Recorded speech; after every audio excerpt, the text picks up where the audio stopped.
Hey, look who's here. Hey, me, Matt.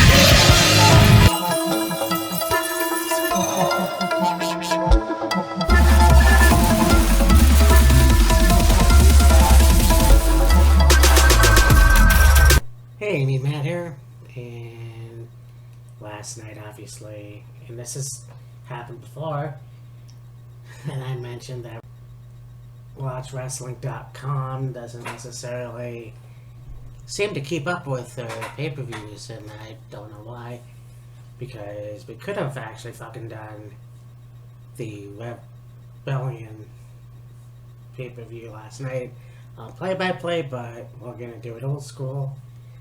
Well, old school, if you will.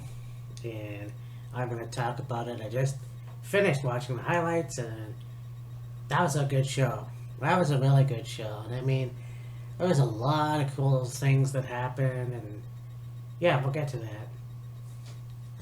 So the pre-show, you had a tag team match. You got Rosemary and Havoc, who defeated Kimberly and Susan. So, I mean, that was really nothing special. Just a pre-show. I really do think that Su Yung should have stayed as the character instead of Susan. I'm not sure what happened there. She did show up in Hardcore Justice, so I'm not quite sure. But anyways, yeah, I do enjoy Rosemary. I'm not sure why she was teaming up with Havoc, but yeah, well, there it is. So then we get to the show. We have the three-way match for the X Division Championship. Ace Austin versus TJP versus Josh Alexander. And this match is a good match. These three guys have really shown that, you know, they are one of the best in the X Division series, I guess. I don't even know. I mean, Josh Alexander proved himself as a singles wrestler. Not that I never doubted it. It just kind of is what it is, I guess. Anyways, Josh ended up going over and is your new X Division champion. So very cool to see that. You know, like I said, ever since he split with Ethan Page and Ethan Page going over to AEW, I'm pretty sure that Josh can hold his own, and obviously last night he did, so that's awesome. We have an 8-man tag team match, of course. Violent by Design, one of my favorite stables now. We got Diener, Joe Doring, and Eric Young came out, and Eric Young was like, I got injured, I can't wrestle in this match, so I'm going to have somebody come out and take my place. And I was actually really shocked, and I saw an interview with Chris Van Vliet not too long ago with this guy, and yeah, Big Cass, Colin Cassidy, or as he's known here, W. Morrissey, came out, and yeah, he was fucking stacked. I mean, he really took care of himself. And, you know, looking at the size between him and Joe Doring, and he's like, yeah, I thought Joe Doring was tall, but fuck. This match was awesome too. And I mean, again, W. Morrissey really beat the shit out of everyone. I mean, he hit a big kick, or a big boot, if you will, to James Storm off the top rope. You know, he had action with James Storm and Diener. You know, this was cool. This match was awesome.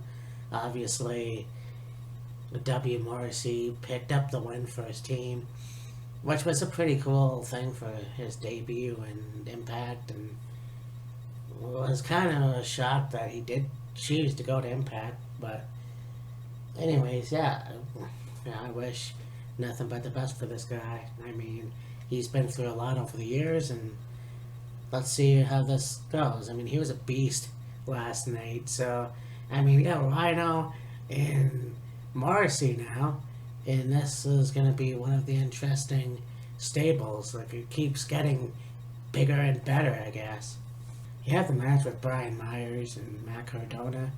There's Matt Cardona coming out with Legion of Doom, Road Warrior Spikes, and there's Brian Myers, and Matt tries to shake his hand before the match, and Brian goes in for the handshake, and then flips him right the fuck off. And yeah, these two took each other to the limit as well. I mean, Brian hit, I can't remember what the move was called, on the outside onto the ramp, and Matt definitely tried.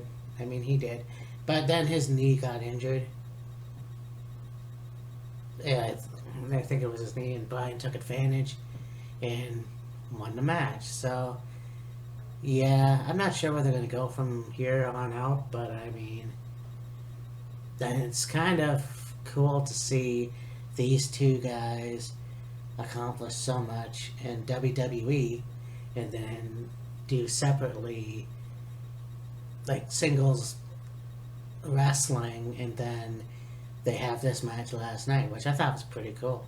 You have a tag team match for the Knockouts tag team titles. You've got Jordan Grace and Rachel Ellering, who defeated Fire and Flavor. And I know that Wheels of Fury, Kyle and I both picked Fire and Flavor to retain. But this match was pretty cool. I mean, Rachel Ellering is impressive. I haven't seen her wrestle in a long time. Jordan Grace definitely is one of the strongest women in Impact, and they won. So I thought that was pretty cool. And so, yeah, they have, this match, and I can't wait to see what happens in the end. Like, I can't wait to see what happens with those two. And so, I mean, yeah, Rachel Ellering is a tag team champion. She's a champion. Which I never really thought I would see.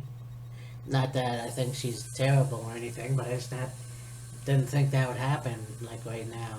But, yeah. You have a last man standing match with Sami Callihan and Trey Miguel, and yeah. This match was surprising. I mean, you have Sami Callihan, who definitely is one of the toughest, one of the baddest motherfuckers in the Impact Zone, and this was no different. I mean, he pulled out all the stops. He had close calls, and there was a point where Trey got taken down, and the referee's counting, and Sami goes under the ring and takes the chairs and takes the table out. To no avail, of course. You have Sami powerbomb Trey onto the end of a table. The table turned upside down, and between the legs, I guess. I don't know. But that was sick. You have Sami try to take down Trey, and Trey goes somehow, as Sami is mocking the crowd. Trey is behind Sami and somehow kicks his ass. Can't remember what he does, but basically, yeah, they're both down, but Trey was able to get up and beat the 10 count, and yeah, won this match. Which, again, never really thought it was gonna be that way. I never doubted Trey for 1 minute. Oh, maybe I did, I don't know. But yeah, it was cool to see this and Trey actually win this match, and we'll see where this goes from here. I know that the two other rascals are now on NXT and are the NXT Tag Team Champions, so I think Trey might get a push at Impact, who knows. You got the Impact Tag Team Championships, you got Finn Juice, David Finlay, and Juice Robinson versus the Good Brothers, Doc Gallows and Carl Machine Gun Anderson. And yeah, New Japan's past versus New Japan's present. And of course, you know, this match was awesome. I think Doc Gallows really shined in this one too. You know, obviously, he's the powerhouse, and yeah, this was pretty cool. But somehow, Juice got the roll up and the win, and they're still tag team champions, FinJuice. So I'm not sure what's going on. I mean, I'm sure they'll be going back to Japan at some point. Maybe they're gonna stay here. I don't know. But I'm sure there's gonna be another match in the future for them. But we'll see what happens, because they can't fucking stay in Japan with the Impact titles forever. That's just not, you know, that doesn't make sense. You've got the Impact Knockouts Championship with Deonna Purrazzo, who defeated Tennille Dashwood. This was awesome. I mean, this is kind of like, yeah, I mean, there was a moment where I thought Tennille was going to win, obviously. Somehow that was kind of my guess, but I don't know. It just kind of seemed like that could have happened because of Caleb Conley, but yeah, Deonna Purrazzo ended up going over. A good fight, though. I mean, they pulled out all the stops as well. You know, I think Deonna started off strong, and then Tennille got hers in, and yeah, Deonna hit the Venus de Milo, and yeah, this was her match, and she retained, so pretty cool. Now you got this match, and I know that I made a rant about it on the Wheels of Fury video, and the one previous. So, you know, winner take all. You've got Kenny Omega, the AEW and the AAA Mega Champion, who took on Rich Swann, the Impact, and the TNA World Champion. Now, again, I still believe that the TNA Championship is irrelevant and doesn't really matter, but whatever. You know, Rich Swann coming out with the TNA and Impact Championship with Eddie Edwards and Willie Mack, and then of course before that you got Don Callis introducing Kenny Omega with the Good Brothers beside him. What I was kind of disappointed about, though, was, you know, Rich came out with the TNA and the Impact Championship. Kenny Omega didn't have the AEW and the AAA Mega Championship, so I'm not sure what that was all about, but whatever. You know, I mean, yeah, of course, the AAA companies in Mexico and everything, but why the fuck not? This match is really good, very good actually. You know, there was a lot of really good wrestling holds. I think Kenny Omega really took it to Rich Swann.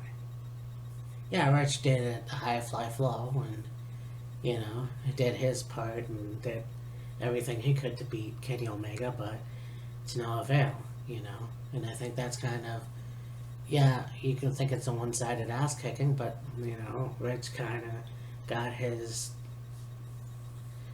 in as well, so I mean, I don't know. Anyways, Kenny hit the one-winged angel for the win and is now your Impact champion and still your AEW champion. So yeah, I'm not sure where they're gonna go with this. I really don't. It's kind of there. For some reason, I just don't like this still, but we'll see what happens. I mean, something's got to give at some point. I mean, who knows what's going to happen next? And you don't see Kenny Omega going to WWE and winning the WWE title, so, or hell, the Ring of Honor title. But anyways, you know, this was a good show. I really enjoyed it. So, I mean, you know, if Kyle sees this, I hope that, you know, he watched the highlights, or is going to watch the highlights and get his opinion. But, yeah, sometimes we don't get this and we don't do our predictions. That's my bad. And, yeah, there it is. So, anyways, talk to you later. All right, so you know that them cutting WCW was a long time coming. But I think that there's this myth out there that Jamie Keller Gnarly. that's why he took pleasure in cutting WCW. I don't think that's the case at all. Because if you look at some of his earlier interviews, like